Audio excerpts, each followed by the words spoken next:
মুসলমান ঘুমাবে সেদিন এদেশের পাড়া মহল্লায় আলেমরা বুক ফুলায়া কোরআনের বয়ান করবে, মসজিদে মাদ্রাসায় মাঠে ময়দানে কোনো বেনামাজি সুদখোরের অনুমতি লাগবে না যেদিন।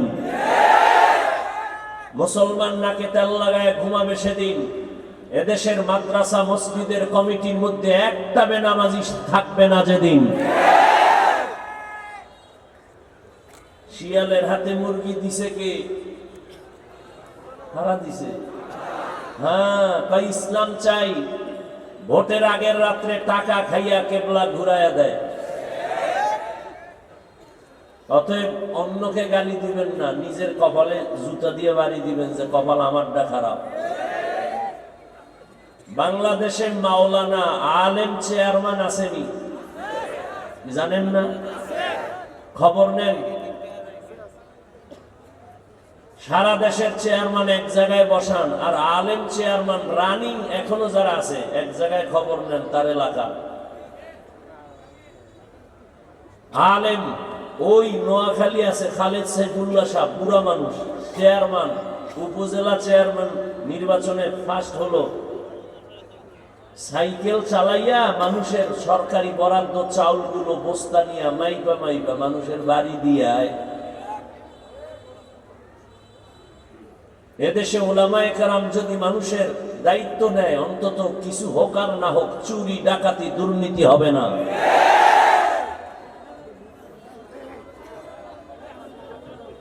আল্লাহ সব ভাইকে হেদায়েত দান করুন।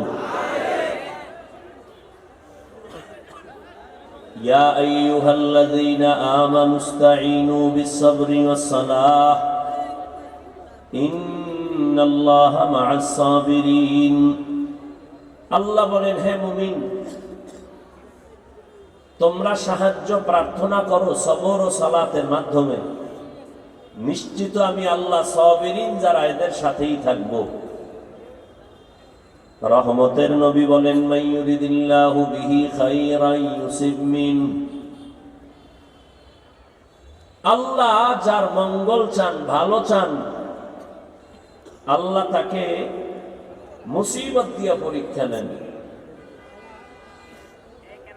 জমিনে বয়ান তো চলতেছে প্রতিদিন, বসার জায়গা নাই, দাঁড়ানোর সুযোগ নাই, অথচ এত মানুষ ফজর পড়ে নাই, জোহর পড়ে নাই, আসর পড়ে নাই, মাগরিব পড়ে নাই, আশিকে রাসূল। এরা বলে হুজুরগো থেকে আমাদের দিল ভালো। বয়ান কিন্তু আপনারাও জানেন, আপনাদের জানা কথাই আমরা শোনাবো। নতুন জিবরাইলও আসবে না, নতুন কোরআনও আসবে না। এরপর বলেন আমরা জানি না। সবাই বয়ান জানেন, নামাজের কথা বলবো, নামাজ পড়া ফরজ, এটা কে না জানে?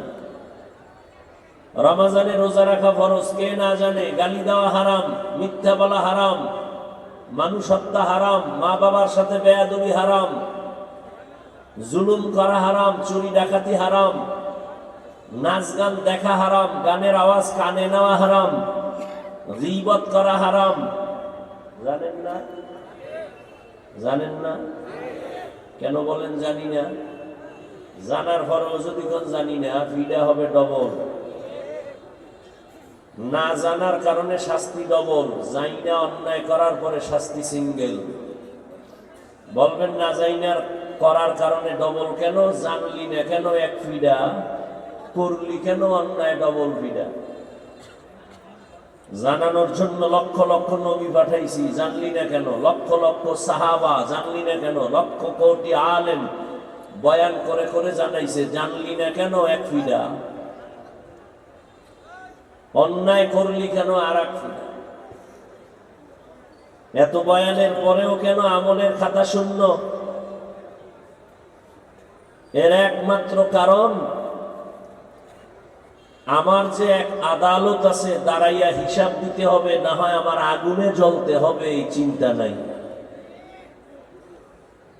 এই চিন্তা মানুষের অন্তরে ঢুকানোর জন্য আল্লাহ কোরআনে ৬,০০০-এর উপরে আয়াতে শুধু ওয়াজ করেছেন, আর শুধু ৫০০ আয়াতে বিধান দিয়েছেন।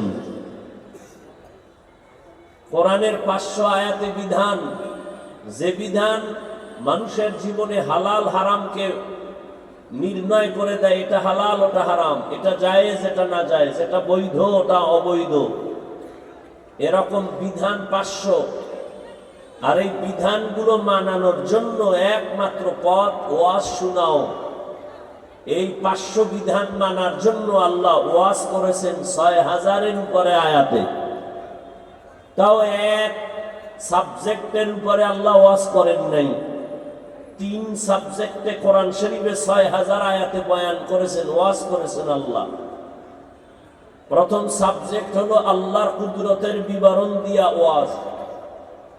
দ্বিতীয় সাবজেক্ট হলো অতীতের কিসসা কাহিনীর বিবরণ দিয়া ওয়াজ। তৃতীয় সাবজেক্ট হলো কিয়ামতের ভয়াবহতার বিবরণ দিয়া ওয়াজ। 3 পদ্ধতিতে ওয়াজ করলেন, কেন? মানুষ যেন স্বেচ্ছায় আল্লাহর বিধান মানতে আগ্রহী হয়। কাউকে কানে ধরে জোর করায় নামাজি বানানো জায়েজ নাই, জোর করে কাউকে রোজা রাখানো জায়েজ নাই। মানুষকে বয়ান দাও, ওয়াজ করো, মানুষ যেন স্বেচ্ছায় আগ্রহী হইয়া ইবাদত করে। এই জন্য আল্লাহ ওয়াজ বেশি করেছেন। 2000 আয়াতে গড়ে কোরআন শরীফে গড়ে 2000 আয়াতে আছে আল্লাহর কুদরতের ওয়াজ। 2000 আয়াত